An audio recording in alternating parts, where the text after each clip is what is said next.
السلام علیکم۔ مرجان کتب کے آفیشیل یوٹیوب چینل پہ آپ لوگوں کا ایک بار پھر سے خوش آمدید۔ حب ناول کی پہلی قسط کا دوسرا حصہ۔ تو چلیے آئیے اس کا آغاز کرتے ہیں۔ نام کیا ہے کمپنی کا؟ سب سے اہم سوال وہ ہمیشہ تیسرے نمبر پر ہی پوچھتی تھی۔ ماں کنسٹرکشن۔ جواب پر وہ چونکی، فائلز قریب کر کے سامنے جلی حروف میں لکھا نام دیکھ کر ٹھٹکی، مگر یہ محض پل بھر کی کیفیت تھی، یعنی چاند۔ اب ہماری تھیم خواب اور چاند سے متعلق ہوگی، ٹھیک ہے؟ سمجھ کر اس نے فائلز دوبارہ سے بات کی جانب کھسکاتے ہوئے کہا، جبکہ یہ بات کھل کر مسکرا دیا۔ وہ تخیلاتی دنیا کی بے تاج ملکہ تھی، اس کو آرٹ کی سمجھ کسی بھی انسان سے زیادہ تھی، تبھی اتنے کم سالوں میں وہ زرقون کا اتنا نام بنا پائے تھے۔ کل سے ہم وہاں جائیں گے جہاں ایونٹ منعقد ہوگا، عباد کو اٹھتا دیکھ کر اس نے کہا۔ عباد نے سمجھ کر سر ہلایا اور پھر 2 انگلیوں سے اسے سلیوٹ کر کے آفس سے باہر نکل گیا، جبکہ اس نے کرسی کی پشت سے ٹیک لگاتے ہوئے اپنی ریوالونگ چیئر گھما کر پیچھے کی، جہاں دیوار پر فل دیوار کے سائز کے مطابق شیشہ لگا ہوا تھا، جس سے باہر کا منظر صاف دکھائی دیتے ہوئے اس کے اعصاب کو تقویت پہنچا رہا تھا۔ اس کا آفس شہر کے رش اور شور سے کافی ہٹ کر تھا۔ دوپہر کے 3 بجنے کے باوجود سامنے نظر آتے سرسبز و شاداب درخت اس کے اعصاب پرسکون کر رہے تھے۔ اس کا ذہن ہر قسم کی پریشانی، سوچ اور جذبے سے پاک، بے حد معطر تھا۔ فیروزہ بیگم ڈریسنگ ٹیبل کے سامنے بیٹھی ہاتھوں پر سونے سے پہلے روزانہ کی لگائی جانے والی کریمز لگا رہی تھیں، جبکہ مصطفیٰ صاحب آرام دہ کرسی پر بیٹھے کوئی کتاب پڑھنے میں منہمک تھے۔ آپ ابھی تک ناراض ہیں دستی سے؟ ہاتھوں کو ملتے ہوئے فیروزہ بیگم نے بہت سوچ سمجھ کر پوچھا، جبکہ مصطفیٰ صاحب نے چونک کر سر اٹھایا۔ البتہ وہ سوال سننے کے باوجود ان کے چہرے کے تاثرات بدلے نہیں تھے۔ اکلوتے بیٹے سے کوئی باپ کب تک ناراض رہ سکتا ہے؟ ویسے بھی وہ اتنا اچھا برا خوب سمجھتا ہوگا۔ اینک ناک پر صحیح سے جماتے ہوئے انہوں نے سادگی سے کہا، جبکہ فیروزہ بیگم نے اپنی مٹھیاں بھینچ لیں۔ میں اچھی طرح جانتی ہوں مصطفیٰ کہ آپ نے اپنے بیٹے کو اس لاڈلی کی محبت میں ابھی تک معاف نہیں کیا۔ وہ بات کو وہیں لے کر جا رہی تھی جہاں مصطفیٰ صاحب کا دل سب سے زیادہ دکھتا تھا۔ نہیں فیروزہ، میں اور زری وہ فضول بے مقصد بات کب کی بھول چکے۔ ہمارے لیے وہ قصہ پارینہ ہو چکا، لیکن وہ تم ہو جس نے اپنی ہی بہن کی بیٹی کے خلاف زہر پال رکھا ہے۔ کتاب پٹخ کر بند کرتے ہوئے انہوں نے سختی سے کہہ کر فیروزہ بیگم کے اعصاب چٹخا دیے تھے۔ مجال ہے جو زخرف کے خلاف ایک بھی لفظ سن کر ہضم کر جائیں کبھی۔ آپ خوب جانتے ہیں کہ میں زخرف کو کیوں برداشت نہیں کرتی۔ وہ ہمیشہ سے منحوس رہی ہے، وہی ہے جس کی وجہ سے میرے بیٹے نے باہر جا کر پھر کبھی پلٹ کر نہیں دیکھا۔ اور آپ کہتے ہیں فضول اور بے مقصد بات؟ سارا سامان یوں ہی ڈریسنگ پر دھرا چھوڑ کر وہ تیزی سے کہتے ہوئے اٹھ کھڑی ہوئیں۔ دیکھو فیروزہ، کئی سالوں بعد ہمارا بیٹا آیا ہے، تم پرانی باتیں کھول کر پھر سے وہی بدمزگی اور نحوست مت پھیلاؤ۔ ناک تک عاجز ہو کر انہوں نے کہا، انکار بھی ہمارے بیٹے نے ہی کیا تھا نا بات شروع کر کے۔ وہ شرمندگی، بے بسی، تکلیف میں دوبارہ نہیں دہرانا چاہتا۔ تو بس اب اس قصے کو دوبارہ میرے سامنے مت دہرانا فیروزہ، میں بہت مشکل سے سب بھولا ہوں، ورنہ میری بیٹی کی زندگی جہنم کرنے والوں کو میں آسانی سے معاف نہیں کرتا۔ سختی سے کہہ کر انہوں نے لمحے بھر کو فیروزہ بیگم کو خائف کر دیا۔ اگرچہ مصطفیٰ کو معلوم ہو گیا کہ اس سارے قصے میں سب سے بڑا ہاتھ ان کا ہے، تو اس سوچ کے ساتھ ہی انہوں نے جھرجھری لی، کیونکہ جانتی تھی کہ وہ جتنے بھی خاموش اور ٹھنڈے مزاج کے سہی، زخرف کے معاملے میں آتش فشاں پہاڑ کی طرح پڑتے تھے۔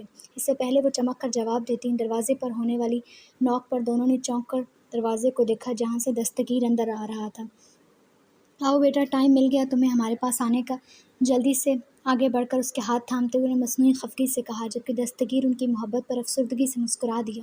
مصطفیٰ صاحب بغور اس کے تھکے تھکے دنیا سے بیگانہ انداز دیکھ رہے تھے۔ وہ جب یہاں سے گیا تھا خوب چہک رہا تھا، اور اب یوں جیسے کوئی چراغ بجھنے کے قریب ہو۔ اپنی سوچ پر کانپتے ہوئے وہ تیزی سے اٹھ کھڑے ہوئے۔ بابا جان، آپ ناراض ہیں نا مجھ سے؟ ماں کو دیکھ کر دستگیر باپ کے سامنے آ کر آہستگی سے بولا، جبکہ مصطفیٰ صاحب نے اپنی آنکھوں کو بھیگ جانے سے بمشکل بچائے رکھا۔ انہیں آج بھی 2 سال پہلے کی وہ شام یاد تھی جب انہوں نے اس کو رو رو کر ملک واپس آ جانے کا کہا تھا، اور وہ پھر بھی نہیں آیا تھا۔ نہیں، تمہاری ماں کو بھی یقین دلا کر تھک گیا ہوں۔ خون زیادہ گاڑھا ہوتا ہے بیٹا، فکر نہ کرو، میں تمہیں بہت سال پہلے ہی معاف کر چکا ہوں۔ اس کے جھکے شانے تھپ تھپاتے ہوئے انہوں نے نرمی سے کہا، جبکہ دستگیر کا دل جیسے پھٹ جانے کے قریب تھا ان کے سوگوار اور اداس لہجے پر۔ وہ انہیں کیسے بتاتا، کیسے یقین دلاتا کہ وہ وعدہ خلاف نہیں ہے؟ ایک بات پوچھوں بیٹا؟ فیروزہ بیگم نے نرمی سے کہہ کر اس کو چونکا دیا، جبکہ مصطفیٰ صاحب ان کو سختی سے دیکھ کر رہ گئے۔ تم نے واپس آنے سے انکار کیوں کیا تھا، حالانکہ تم نے خود کہا تھا تم واپس آ کر شادی کرنا چاہتے ہو؟ ان کے جھجکتے سوال میں سوال سے زیادہ شک کی اور کسی الجھے ہوئے معاملے کی کھوج تھی، یوں جیسے وہ کچھ جان لینا چاہتی ہوں۔ جبکہ اس سوال پر دستگیر کے چہرے کا رنگ وہ دونوں اڑتے دیکھ سکتے تھے۔ بس شاید میرا دل بدل گیا تھا یا میری قسمت، آہستگی سے مسکرا کر اس نے کہا، جبکہ مصطفیٰ صاحب جنہوں نے اس کی آنکھوں میں برسوں سے جلتی محبت کی جوت اب تک جلتے دیکھ لی تھی، بغور اس کو دیکھنے لگے۔ خیر چھوڑو، اب تو تم آ گئے ہو نا، دیکھنا میں کیسے شادی کرواؤں گی تمہاری ایک اچھی لڑکی سے۔ فیروزہ بیگم نے آگے بڑھ کر اس کے بال محبت سے سنوارتے ہوئے کہا، جانتی تھی کہ اس نے باہر سے نہ آنے کا فیصلہ زخرف کی کسی اور سے محبت کا سن کر کیا ہوگا، جبکہ دستگیر کو اس کمرے میں آکسیجن کی کمی محسوس ہونے لگی۔ اچھی لڑکی، سانس لینے کی کوشش میں اس نے ایسے کہا جیسے وہ خود پر ہنس کر ترس کھایا ہو۔ بھلا جس کو انتظار کا کہہ کر وہ نہیں اتنے سال پلٹ سکا، اس سے زیادہ اچھا، خوبصورت اور دلکش اس کو زندگی دے سکتی تھی کبھی؟ کیا اس خسارے کا کہیں نعم البدل تھا بھلا؟ کیا وہ اتنے سال کی واپسی کے بعد زخرف کو عہد یاد کروا سکتا تھا؟ کیا سب کچھ وہیں تھا جہاں وہ چھوڑ گیا تھا؟ اور ویسے بھی وہ خود کو ہر طرح کی خبر کے لیے تیار کر کے آیا تھا۔ بے شک زخرف اس کے عہد کو بھلا کر آگے بڑھ گئی ہو، وہ گلہ نہیں کرے گا۔ میرا شادی کا کوئی ارادہ نہیں، کھانس کر اس نے جیسے سانس لینے کی صحیح کرتے ہوئے کہا، جبکہ فیروزہ بیگم کا دھمکتا چہرہ یکدم مرجھا گیا۔ دوسری جانب مصطفیٰ صاحب حیرانگی سے یوں ہی آنکھوں میں الجھن لیے اس کو کمرے سے تیزی سے جاتا دیکھ رہے تھے۔ السلام علیکم۔ وہ جیسے لیپ ٹاپ میں منہمک دروازہ کھولے جانے تک کی آواز نہیں آئی تھی، سلام پر چونک کر چہرہ اٹھایا اور پھر ارمان کو سامنے دیکھ کر اس کے چہرے کو مسکراہٹ چھو گئی، لیکن قریب آتا ارمان اس کے چہرے کی پھیکی مسکراہٹ دیکھ کر حقیقتاً ٹھٹک گیا، کیونکہ اس کے خیال میں تو وہ اس چہرے کو دیکھنے کے بعد آکاش کی بلندیوں پر ہوگا، لیکن یہاں تو کچھ اور ہی لگ رہا تھا۔ وعلیکم السلام، بڑی دیر کر دی مہرباں آتے آتے، کہتے ہوئے وہ اٹھ کر اسے بغل گیر ہوا، جبکہ ارمان پیچھے کو ہو کر اب اس کے چہرے کو پڑھنے کی صحیح کر رہا تھا۔ سب خیر ہے نا؟ یہ منہ شریف پر 12 کیوں بجے ہوئے ہیں؟ ارمان کے مزاج پوچھنے کے طریقے بھی اسی جیسے تھے۔ کچھ نہیں، سب خیر ہے، کندھے اچکا کر وہ سامنے صوفے پر جا بیٹھا، جبکہ ارمان آنکھیں چھوٹی کیے اس کو مشکوک نظروں سے دیکھتا ہوا اس کے عین سامنے جا کر بیٹھ گیا۔ تو کیسا لگ رہا ہے اتنے سالوں بعد سب کے بیچ؟ وہ جانتا تھا کہ صاف بات وہ بتائے گا نہیں، تبھی بات اگلوانے کے 100 طریقے تھے اس کے پاس۔ اچھا لگا۔ صوفے کے بازو پر ہاتھ پھیرتے ہوئے اس کی مدھم آواز پر ارمان کو کچھ اچھا نہ ہونے کی خبر ہو رہی تھی، اور بھابھی، اس سے پہلے کہ ارمان کے منہ سے باقی الفاظ نکلتے، اس نے بدک کر جس طرح اس کو ٹوکا، وہ لمحے بھر کے لیے حیران رہ گیا۔ وہ ذکر اس کے لیے شجر ممنوع ہو گیا تھا شاید۔ کیا یار، ہم پاکستان میں ہیں؟ اس کے بے چین سے تاثرات پر ارمان کی ہنسی نکل گئی، جو شیشے سے باہر دیکھ رہا تھا کہ کوئی اسٹاف تو نہیں آیا۔ فرانس میں بھی ایسے ہی ذکر کرتا تھا، ارمان نے چمک کر کہا، جبکہ دستگیر اس کو گور کر رہ گیا۔ یہاں یہ کہنے سے پرہیز کرنا خدا کا واسطہ ہے، کیونکہ یہاں سب کو اردو بھی آتی اور افسانے بنانا بھی۔ اس کے تپے ہوئے انداز پر ارمان کا قہقہا بے ساختہ تھا۔ اچھا چھوڑ، کہاں سے بات کہاں لے گیا؟ ملا تو پھر حال دل سنایا، عہد دوبارہ سے تازہ کیا کہ نہیں؟ ارمان، جس کو دستگیر کی محبت کی داستان ہمیشہ سے فیسینیٹ کرتی تھی، ابھی جوش سے آگے ہوتا ہوا بول رہا تھا، نہیں یار، نظر کہاں آئی ہے مجھے ایک بار کے علاوہ؟ کون سا ہے جسے میں نے خود نہیں نبھایا؟ اس عہد کا کیسے پوچھتا؟ اور مجھے سب کچھ بہت الجھا رہا ہے۔ اس کے بجھے ہوئے افسردہ انداز پر ارمان کا بھی سارا جوش ٹھنڈا پڑ گیا۔ اتنے سالوں بعد تو سب کے بیچ آیا ہے، شاید اس لیے ایسا لگ رہا ہے، ارمان نے تسلی بھرے انداز میں کہا، مگر اس کو کسی پل قرار نہیں تھا۔ یہی تو مسئلہ ہے کہ یہ وجہ نہیں ہے، میں تجھے کیسے سمجھاؤں یار؟ ایسے لگتا ہے اس گھر میں کچھ بہت برا ہو چکا ہے، جس کی مجھے خبر نہیں ہے۔ اس کے مضطرب لہجے پر ارمان نے اس کا ہاتھ تھپتھپایا تو وہ چونک کر سنبھلا۔ سب چھوڑ، یہ بتا پروجیکٹ کے ایونٹ کا کیا سین ہے؟ سر جھٹک کر اب وہ بات کر رہا تھا جس کے لیے وہ آفس آیا تھا۔ میں نے جن کو ایونٹ کے لیے ہائر کیا ان کا بہت نام ہے، بہت پروفیشنل ہے وہ کمپنی، تجھے بالکل مایوسی نہیں ہوگی۔ اس کمپنی سے متعلق سارا ڈیٹا میں تجھے میل کر چکا ہوں۔ سائڈ ٹیبل سے اٹھاتے ہوئے ٹیب دستگیر کو اس نے آگاہ کیا، جبکہ وہ سر اس بات میں لا کر ٹیب کھولنے لگا۔ سب کچھ تیرے پر ہے ایونٹ سے متعلق، میں مہمانوں کو ہینڈل کر لوں گا، ہمارے اہم باہر ملک سے بھی کلائنٹس آنے ہیں، سو اس لیے سب ہفتے کے اندر ہو جانا چاہیے۔ ارمان کا کندھا تھپتھپا کر وہ اٹھ کھڑا ہوا۔ ارمان نے چہرہ اٹھا کر اس کو دیکھا، جس کے چہرے کی شادابی ویسی نہیں تھی جیسے لینڈنگ کے دوران تھی۔ 2 دن بعد کی ڈیٹ دے دوں پھر تیاریوں کی؟ کھڑے ہوتے ہوئے ارمان نے کہا، جبکہ پلٹے بغیر اس نے سر کے اشارے سے اس بات میں سر ہلا دیا۔ چل اب نکلیں گھر کے لیے، امی کوئی دعوت رکھ رہی ہیں آج رات، ساتھ ہی چل میرے۔ برابر آتے ارمان کے شانے سے شانہ ٹکراتے ہوئے اس نے کہا، جبکہ ارمان کھانے کے ذکر پر ہی مسکرا دیا۔ شکر ہے، کچھ تو اچھا سننے کو ملا، اور مجھے بھابھی بھی دکھانی ہے تو نے، مزے سے کہتے ہوئے آخر وہ سنجیدہ ہوا، کیونکہ جانتا تھا کہ یہی ذکر دستگیر کو جینے کا حوصلہ دیتا ہے۔ جبکہ آفس سے نکلتے ہی کئی امپلائیز کھڑے ہو کر ادب سے سلام کرنے لگے، جس کا وہ دونوں جواب دیتے ہوئے باہر نکل رہے تھے۔ اس کی بات پر دستگیر نے چمکتی آنکھوں سے اس کو دیکھا۔ ہاں انشاءاللہ، اب دعوت میں تو وہ آ کر ہی رہے گی، سب غم اور تکلیف بھول کر یقین سے کہتے ہوئے وہ اب گاڑی کا دروازہ کھول رہا تھا، جبکہ اس کی مسکراہٹ پر ارمان نے سوگوار ہوتے مزمحل دل کے ساتھ اس کے لیے ڈھیروں دعائیں کر ڈالی تھیں۔ السلام علیکم تایا جان، فون پر چمکتے نمبر پر اس نے کام سے دھیان ہٹا کر مسکراتی آنکھوں سے کال اٹھا کر انتہائی ادب سے کہا۔ اس گھر کے بڑوں میں واحد تایا جان تھے جو اس سے بہت بھلے طریقے اور شفقت سے بات کرتے تھے، جن سے وہ ہنس کر مسکرا کر بات کر لیا کرتی تھی۔ کیا مطلب؟ اس کی مسکراتی آنکھیں تیزی سے سنجیدہ ہوئیں۔ ان کی بات سن کر وہ کرسی سے فوراً اٹھ کھڑی ہوئی اور پھر گاڑی کی چابی پکڑتے ہوئے وہ تیزی سے آفس کا دروازہ کھول کر باہر نکل گئی۔ میں بس ابھی آتی ہوں۔ ان کو مزید کچھ بھی کہنے کا موقع دیے بغیر کال کاٹ کر وہ سامنے سے آتے حیران سے بات کو دیکھ کر ٹھہر گئی۔ یہ بات پلیز تم سب دیکھ لینا، گھر میں ایمرجنسی ہے۔ اس کو یوں ہی ساکن سا چھوڑ کر اس کے برابر سے نکل گئی۔ گاڑی دوڑاتی ہوئی وہ جس طرح گھر پہنچی تھی وہی جانتی تھی۔ شرفو چچا کے انتہائی حیرت سے دروازہ کھولے جانے کو یکسر نظر انداز کر کے وہ انہیں سلام کرتے ہوئے تیزی سے اندر کی جانب بڑھ گئی، جبکہ شرفو چچا پریشانی سے وہاں دیکھ رہے تھے جہاں وہ بغیر سوچے سمجھے بہت کم ہی جایا کرتی تھی۔ سونا عقب سے آتی آواز پر وہ جو تیز تیز قدموں اور سنجیدہ چہرے کے ساتھ راہداری میں آگے بڑھتی چلی جا رہی تھی، ٹھٹکی ضرور مگر رکی نہیں۔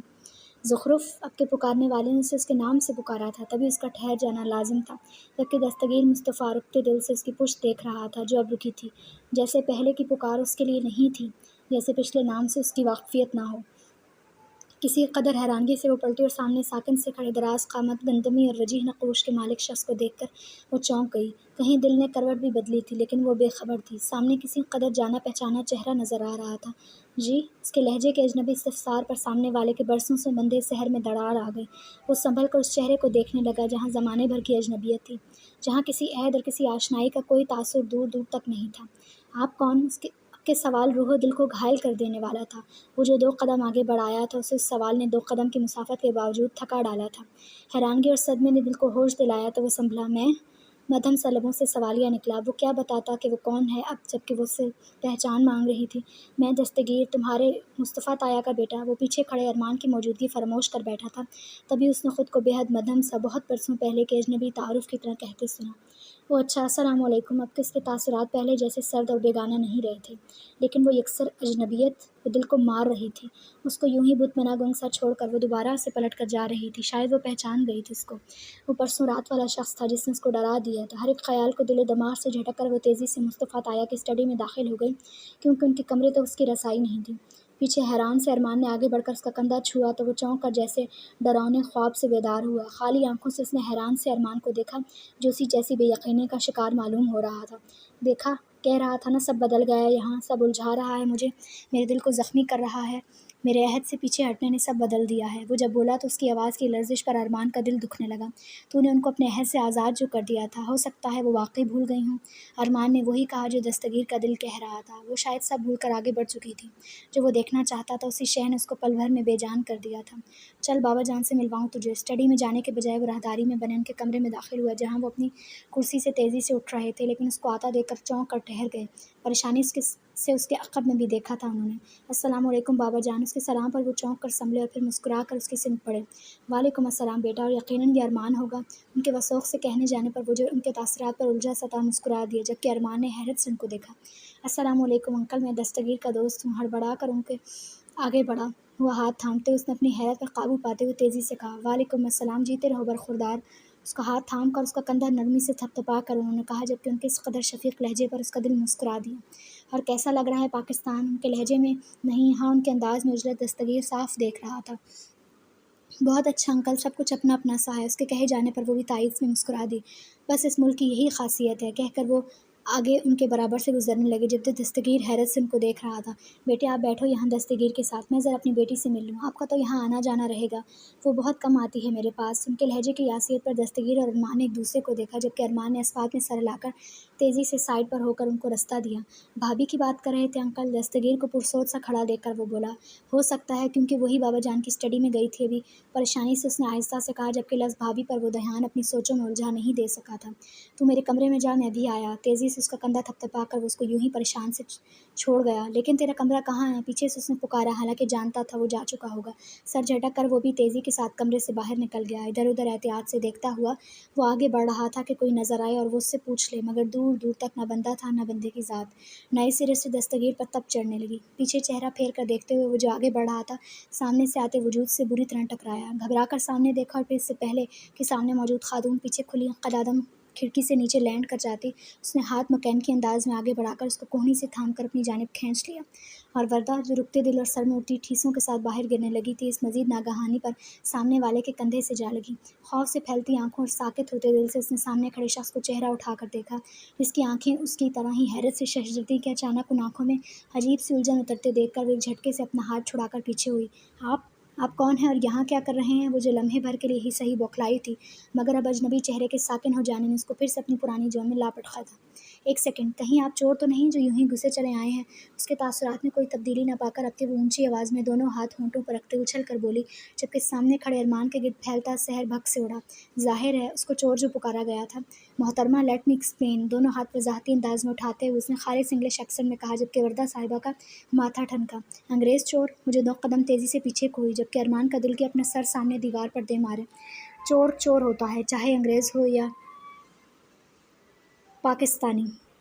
میں بھی بتا کر آتی ہوں۔ اس سے پہلے کہ وہ اس کو سمجھاتا، اس کی بے تکی بات پر گنگ سا اس کو چیخ کر بھاگ کر جاتے دیکھ کر رہ گیا۔ یہ کیا تھا؟ بے یقینی سے بالوں میں ہاتھ پھیر کر وہ تیزی سے جہاں سے آیا تھا وہیں جانے لگا، یعنی باہر کے مزید وہ کسی سے ٹکرانا نہیں چاہتا تھا۔ دستگیر تیزی سے اسٹڈی روم کے قریب پہنچ کر جیسے ہی ہینڈل پر ہاتھ رکھ کر دروازہ کھولنے لگا، اس کو رک جانا پڑا۔ تم ملی ہو اس سے؟ تایا جان کی بات پر وہ جو بلڈ پریشر دیکھ کر پیچھے کو ہو رہی تھی چونک گئی۔ کون؟ سائم؟ آج ان سے ملاقات نہیں ہوئی۔ بے حد سادگی سے وہ پھر سے اس کے ہونے کو نہ ہونا قرار دے چکی تھی۔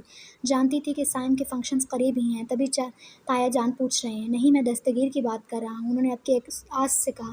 اوہ اچھا، آپ کے وہ بیٹے جو باہر ہوتے تھے؟ ابھی میں آ رہی تھی تو سلام کیا میں نے۔ اس کے لہجے میں وہی عام سا انداز تھا جو اچانک کسی اجنبی کا ذکر چھڑ جانے پر ہو جاتا ہے۔ وہ اس کے لیے اب بھی اجنبی ہی تھا۔ تمہاری ماں کا فون آیا تھا مجھے۔ ان کی اگلی بات پر اس کے تاثرات پہلے جیسے بیگانہ نہیں رہے تھے، البتہ چہرہ یوں ہی سپاٹ سا تھا۔ اچھا، خیریت تھی؟ اس کے لہجے میں ذرا بھی محویت یا اپنائیت موجود نہیں تھی۔ مصطفیٰ صاحب نے بغور اس کو دکھتے دل سے دیکھا۔ ماں ہے تمہاری، وہ یاد کر رہی تھی تمہیں، کہہ رہی تھی تم نہ ملتی ہو اس سے نہ بات کرتی ہو۔ ان کے کہے جانے پر دستگیر قدرے پیچھے کو ہوا۔ آپ جانتے ہیں تایا جان، ایسی بات نہیں ہے، میں مصروف ہوتی ہوں، خود کو وقت نہیں دے سکتی، اپنا تو کسی اور کو کیسے دوں؟ اس کے لہجے کی بے حسی دستگیر جیسے دلگیر شخص کو بغیر کچھ جانے کچھ سمجھے سوگوار کرنے لگی تھی۔ ہاں میں جانتا ہوں زری، ایسی بات نہیں ہے، مگر کیا تمہیں معلوم ہے بیٹا کہ میں تمہیں اس گھر میں پورے خاندان میں سب سے اچھے سے جانتا ہوں؟ اپنے بابا جان کے پرسوخ انداز پر وہ مسکرا دیا اور مسکرا کر پیچھے کو ہوا۔ اس کو یوں کھڑے ہو کر باتیں سن لینا اچھا نہیں لگ رہا تھا۔ جانتی ہوں، خیر میں اس لیے تو یہاں نہیں آئی نہ، آپ اپنا خیال رکھا کریں، اب تو آپ کے پاس آپ کی پوری فیملی موجود ہے، پھر کیوں پریشان ہوتے ہیں، طبیعت خراب کرتے ہیں؟ وہ جو پلٹنے لگا تھا بابا جان کے بیمار ہونے کا سن کر تیزی سے ٹھٹک کر پلٹا۔ اس کے بابا جان بیمار تھے؟ دل کہیں اندر ڈوب کر ابھرا۔ تم جانتی ہو بیٹا مجھے کس کی پریشانی ہے، کس کی حالت مجھے سکون سے نہیں رہنے دیتی؟ ان کے تھکے تھکے انداز پر وہ نرمی سے مسکرا کر ان کے سامنے دو زانوں آ کر بیٹھ گئی، اس بات سے غافل کہ پیچھے کوئی اسٹڈی کا دروازہ کھول کر اندر آ چکا ہے۔ آپ میرا غم نہ کیا کریں تایا جان، میرے لیے خود کو روک مت لگائیں، میں بالکل ٹھیک ہوں، بے حد مطمئن اور بہت خوش۔ آپ نہیں جانتے مگر میرا خدا جانتا ہے۔ نرمی سے وہ اس کے باپ کا ہاتھ تھام کر آنکھوں سے لگاتے ہوئے بہت عقیدت اور خوشگواریت سے کہہ رہی تھی، لیکن اس کے باوجود وہ نہ جانے کیوں اپنے بابا جان کی آنکھوں سے آنسو ٹوٹ کر پھسلتے دیکھ رہا تھا۔ تو پھر تم نیچے آ کر رہو نہ، اب مرتضیٰ کے ساتھ، یا پھر یہاں میرے پاس آ جاؤ، یہ جو باقی کے دن ہیں تمہارے اس گھر میں وہ میری آنکھوں کے قریب گزار لو بیٹا۔ مصطفیٰ صاحب کے انداز پر وہ دھیرے سے مسکرا دی۔ میں اوپر وہاں پرسکون ہوں، اس کمرے میں مجھے بہت اچھی نیند آتی ہے، اب میں وہاں سے نیچے یا کہیں بھی آنا نہیں چاہتی، اور میں جانتی ہوں آپ مجھے بار بار نہیں کہیں گے۔ اس کے مسکراتی آواز پر دستگیر کی آنکھوں میں کل رات کا منظر لہرانے لگا جہاں وہ اس کو بالکل ٹھیک نہیں لگی تھی۔ بابا جان، پیچھے سے آتی پکار پر وہ زخرف کو تیزی سے سیدھا ہو کر بیٹھ کر اب اپنا دوپٹہ صحیح سے درست کرتے دیکھنے لگا۔ مصطفیٰ صاحب چہرے پر ہاتھ پھیر کر فوراً اٹھ کھڑے ہوئے۔ میں اب چلتی ہوں، آفس کا کام کل بھی بات پر چھوڑ آئی تھی۔ تایا جان کا ہاتھ تھام کر چومتے ہوئے بغیر اس کو ایک نظر تک دیکھے اس کے برابر سے ہو کر گزر گئی، جبکہ مصطفیٰ صاحب بغور اپنے بیٹے کے پھیکے پڑتے تاثرات اور چہرہ پھیر کر ہنوز وہاں دیکھ رہے تھے۔ دل میں پھر سے شدید تکلیف سے ٹھیس اٹھنے لگی تھی۔ ارمان چلا گیا؟ انہوں نے سنبھل کر اسے سوال کرتے اس کو چونکا دیا۔ چہرہ پھیر کر اس نے ان کو دیکھا جو اس نے نظر ملائے بغیر اٹھ کھڑے ہوئے تھے۔ وہ بغور ان کو دیکھنے لگا۔ دستگیر، ان کے پکارے جانے پر بھی اس نے کچھ نہیں کہا بلکہ یوں ہی ان کو دیکھے گیا۔ آپ کو نہیں لگتا کہ آپ کو مجھے کچھ کہنا ہے؟ اس کے مدھم سوال پر انہوں نے کتراتی نظروں سے اس کو دیکھا، اس کے برابر سے گزرنے لگی۔ بابا جان، آپ مجھے بتائیں گے یا میں چچا جان سے پوچھ لوں؟ اس کے سنجیدہ لہجے پر وہ جو راہ فرار اختیار کرنا چاہ رہے تھے ٹھٹک کر ٹھہر گئے۔ پوچھ لو اس سے، اگر اتنا اعتبار ہے اس پر۔ ان کے یکدم سخت انداز پر وہ چونک کر ان کو بغور دیکھنے لگا اور وہ اسٹڈی ڈیسک سے کوئی کتاب اٹھا کر خاموشی سے سیدھے ہوئے۔ آپ جانتے ہیں وہ بات جو میری زندگی کی سب سے بڑی خواہش ہے، وہ میں نے صرف آپ کو سب سے پہلے بتائی تھی۔ ان کا ہاتھ نرمی سے تھام کر روکتے ہوئے وہ ان کو کئی سال پہلے کا عہد یاد کروا رہا تھا، اور تم خود ہی اپنی اس خواہش اس عہد سے دستبردار ہو گئے تھے، تو اب کیوں بتا رہے ہو مجھے؟ ان کے سرد بے نیاز انداز پر دستگیر کو لگا اس کے دماغ کی رگ پھڑکنے لگی ہے۔ تب ایک گہرا سانس لے کر اس نے اپنے اعصاب پر فوراً قابو پایا۔ ضبط کھو دینا اس کے سامنے والے کے لیے بالکل اچھا نہیں تھا۔ میں نے آپ سے کچھ سال کا مزید انتظار مانگا تھا بابا، اس نے کمزور سی آواز میں کچھ کہنا چاہا، مگر مصطفیٰ صاحب نے چہرہ پھیر کر اس کو جس تیز نظر سے دیکھا وہ ساکن رہ گیا۔ ان آنکھوں میں سخت کبیدگی، ناراضگی اور بے اعتباری تھی، مان ٹوٹ جانے کی کرچیاں تھیں۔ ہاں فکر نہ کرو، تمہاری ماں نے تمہاری وہی خواہش پوری کرنے کا پورا بندوبست کر رکھا ہے۔ انہوں نے بھی اسی نرمی سے اپنا بازو چھڑا کر دو ٹوک کہا۔ الفاظ خوبصورت تھے مگر ان کا لہجہ بے انتہا سرد۔ اس کو یوں ہی بے یقین حیران سا چھوڑ کر اس کے برابر سے گزر کر اسٹڈی روم سے باہر نکل گیا، جبکہ وہ وہیں ساکن سا اپنے دل کی دھڑکنیں شمار کرتا رہ گیا۔ اس شاندار سی دعوت کا آغاز ہو چکا تھا۔ ان کے خاندان کے سبھی افراد دستگیر کے اتنے سال بعد آنے پر خوشی سے ان کے گھر آئے تھے، کیونکہ وہ اپنے خاندان کا سب سے پرخلوص، مہربان، لوگوں کی خبر رکھنے والا اور دھیمے مزاج کا انسان مشہور تھا۔ وہ کسی سے بھی مل کر پہلی ہی ملاقات میں لوگوں کے دل میں گھر کر جاتا تھا۔ آخر نام جو دستگیر تھا، خبرگیری کرنے والا۔ ویسے فیروزہ، تم اب دستگیر کی شادی کر دو، میں تو کہتی ہوں سائم کے ساتھ اس کی بھی رکھ دو بات۔ بہت لوگوں نے اپنی بیٹیوں کے لیے اس سے آس لگا رکھی ہے۔ ادب سے مل کر جاتے دستگیر کو دیکھ کر کہنے والی ان کے رشتے کی خالہ زاد سمر تھی۔ اس کی بات پر فیروزہ بیگم کی پہلے سے تنی ہوئی گردن مزید تن گئی تھی۔ کروں گی، جلد ہی ضرور کروں گی، لیکن سائم کے ساتھ نہیں۔ وہ سائم کی شادی کی وجہ سے ہی جلد آیا ہے، ایسے میں اس کو پریشان نہیں کر سکتی۔ ان کے نزاکت سے کہے جانے پر سمر نے مسکرا کر ان کے ساتھ بیٹھی ماریہ اور نگار کو دیکھا، جو ان کی تائید میں مسکرا رہی تھیں۔ برا نہ مانو تو ایک بات کہوں، کسی سوچ کے تحت سمر نے کہا، جبکہ فیروزہ کی مسکراہٹ تیزی سے سمٹی۔ جانتی تھی وہ کہ کوئی ایسی ہی بات آنے والی ہے جو جا کر ان کے کلیجے کو لگے گی۔ ضرور کہو، ٹیبل کے نیچے گود میں رکھے ہاتھوں پر گرفت مضبوط کرتے ہوئے انہیں بظاہر مسکرا کر کہا۔ ویسے زخرف بہت اچھی لگتی تمہارے دستگیر کے ساتھ۔ زخرف کی تلاش میں ادھر ادھر دیکھتے ہوئے سمر نے اسی سادگی سے کہا، لیکن سامنے بیٹھی تینوں عورتوں کے چہروں سے مسکراہٹ اٹھتے ہوئے نہ دیکھ سکیں۔ زخرف کا یہاں کیا ذکر، وہ کسی اور کی امانت ہے، یہ کہنے والی ماریہ بیگم تھی۔ سمر نے چونک کر ان کے چہروں کو دیکھا۔ ہاں یہ تو ہے، لیکن جس گھر جائے گی اس گھر کو روشن کر دے گی وہ لڑکی۔ سمر کے لہجے میں زخرف کے لیے ستائش ہی ستائش تھی۔ میرا کوئی بیٹا ہوتا تو ایک لمحے کے لیے بھی مزید نہ سوچتی۔ پانی کا گلاس اٹھاتے ہوئے اسی بے ریا انداز میں کہہ رہی تھی۔ تمہاری تو بہن کی بیٹی ہے زخرف، لیکن خیر، جہاں نصیب کی بات آ جائے کوئی کیا کہہ سکتا ہے۔ فیروزہ بیگم پر گزرتی شدید نفرت کی قیامت سے بے بہرا وہ اپنی کہے جا رہی تھی۔ میں مصطفیٰ بھائی سے مل کر آتی ہوں۔ رش میں نظر آتے ملک مصطفیٰ کو دیکھ کر وہ مسکرا کر اٹھ کھڑی ہوں، جبکہ ماریہ چچی نے سکھ کا سانس لیا اس کے اٹھنے پر۔ بھابھی آپ اپنا موڈ نہ خراب کریں، پہلو بدلتی فیروزہ بیگم کے ہاتھ پر نرمی سے ہاتھ رکھتے ہوئے ماریہ بیگم نے کہا۔ اس لڑکی کے لیے موڈ خراب کرتی ہے میری جوتی، تنفر سے کہہ کر انہوں نے سر جھٹکتے ہوئے پانی کا گلاس اپنی جانب دھکیل کر منہ سے لگا لیا، جبکہ خاموش بیٹھی نگار چچی تعصب سے ان دونوں کو دیکھ کر رہ گئیں۔ اچھا تو یہ ہیں آپ کے وہ صاحبزادے جو ایک عرصے سے باہر مقیم تھے؟ ان تینوں بھائیوں کے کاروباری مشترکہ دوست احمد درانی دستگیر سے بغلگیر ہو کر مسکراتے ہوئے کہنے لگے تو دستگیر چہرہ جھکا کر مسکرا دیا۔ کیوں بیٹے، باہر ایسا کیا تھا جس کی تلاش میں اتنے سال باہر گزار دیے؟ ان کے اگلے مسکراتے سوال پر مصطفیٰ صاحب نے اپنے بیٹے کی سمٹنے کے بجائے مزید پختہ ہوتی مسکراہٹ کو دیکھ کر ایک نظر ساتھ کھڑے ملک مرتضیٰ پر ڈالی، جو ان کی نظروں کے سرد پن سے بیگانہ مسکرا کر دستگیر کو دیکھ رہے تھے۔ باہر تو کچھ بھی ایسا خاص نہیں تھا، میرے لیے تو جو کچھ ہے وہ یہیں پاکستان میں ہے، اس نے یوں ہی چہرہ جھکا کر سوگواری سے کہا، جبکہ سیف چچا نے آگے بڑھ کر اس کا کندھا تھپکا تو وہ چونک کر سر اٹھا کر ان کو دیکھنے لگا۔ تو پھر وہاں اتنا شاندار کامیاب بزنس کھڑا کرنے کی سوچ کس نے دی؟ ان کے اگلے کاروباری جواب پر وہ سنبھل کر کھڑا ہوا۔ بس ویسے ہی خواہش بیدار ہوئی کہ پاکستان کے علاوہ دنیا کے اور ملک بھی میری کمپنی کو جانیں۔ کندھے اچکا کر اس نے جس بے نیازی سے کہا، اس پر احمد درانی صاحب نے مسکرا کر اس نوجوان کو بغور دیکھا۔ ان کو آج کل کی نوجوان نسل متاثر کرنا کب کا چھوڑ چکی تھی، مگر یہ نوجوان ان کو ٹھٹکا رہا تھا۔ کم عمری میں اکیلے سب کچھ کرنا مشکل ہوتا ہے بھائی مصطفیٰ، تمہارا بیٹا ہر داد کا مستحق ہے۔ ان کے خوشگوار انداز پر ان تینوں بھائیوں نے چونک کر ایک دوسرے کو دیکھا کہ احمد درانی کا یوں متاثر ہونا کوئی عام بات نہیں تھی۔ آپ سائم کی شادی پر ضرور آئیں گے نا؟ باتوں کا رخ دوبارہ اسی سمت موڑنے والے مرتضیٰ چچا تھے۔ دستگیر نے ممنون نظروں سے ان کو دیکھا اور ان سب کو پھر سے باتوں میں محو دے کر اجازت چاہتے ہوئے تیزی سے نکل آیا۔ ارمان کے بچے کہاں ہیں تو؟ کال اٹھائے جانے پر جھنجھلا کر بولا، آ رہا ہوں میرا باپ، اور اب خبردار جو مجھے اکیلا چھوڑ کر کہیں دفان ہوا۔ تیز تیز بولتا ہوا سیڑھیاں اتر کر باہر وسیع و عریض لان کی طرف آتے ہوئے دانت کچکچا کر کہہ رہا تھا۔ اس کو دور سے آتا دیکھ کر دستگیر نے کال کاٹ کر اس کو دیکھا، جو اس سے بھی زیادہ جھنجھلایا ہوا لگ رہا تھا۔ ردا، یہ ہے وہ انگریز چور۔ پاس سے گزرتے سنجیدہ سے شخص کو دیکھ کر اس نے بہت زور کی سرگوشی کی تھی ردا کے کانوں میں۔ ردا نے گڑبڑا کر سامنے والے کو ٹھٹک کر اس جانب خون آشام نظروں سے دیکھتے پایا۔ کیا ہوا ارمان؟ اس کو وہیں ٹھٹکتا پا کر دستگیر بھاگ کر اس تک پہنچا، جس نے دستگیر کو بھی انہیں غصیلی نظروں سے دیکھا۔ ان محترمہ کو جلدی بتا کہ میں کوئی انگریز چور نہیں ہوں، تیرا دوست ہوں۔ اس کے تیز لہجے پر دستگیر نے مسکراتے چہرے کے ساتھ وردہ کو گھورا، جو تیزی سے ردا کی اوٹ میں چھپنے لگی تھی۔ او میڈم، کدھر چھپ رہی ہیں؟ سامنے آ کر ذرا دوبارہ انگریز چور کا نعرہ اسی بہادری اور عزم سے ماریں۔ ارمان کے انداز پر دستگیر کے ساتھ ردا کی ہنسی بھی بے ساختہ تھی۔ یار، یہ میری چھوٹی بہن ہے وردہ، اور ردا اور وردہ خبردار جو کوئی مزید فضول بات کی، کان کھینچوں گا تمہارے۔ دستگیر کے بتائے جانے پر ارمان کے چہرے کے تاثرات تیزی سے بدلے۔ اس نے خاموش نظر اپنے دونوں ہاتھ کانوں کو لگاتی لڑکی کو دیکھا، اور اس سے پہلے کہ اس کی نگاہ بدلتی وہ تیزی سے سر اس بات میں ہلا کر نگاہوں کا زاویہ بدل گیا۔ تو یہ تھی آج کی قسط۔ انشاءاللہ ایپیسوڈ 1 پارٹ 3 کے لیے ہم جلد آپ سے ملیں گے، تب تک کے لیے دیجیے اجازت۔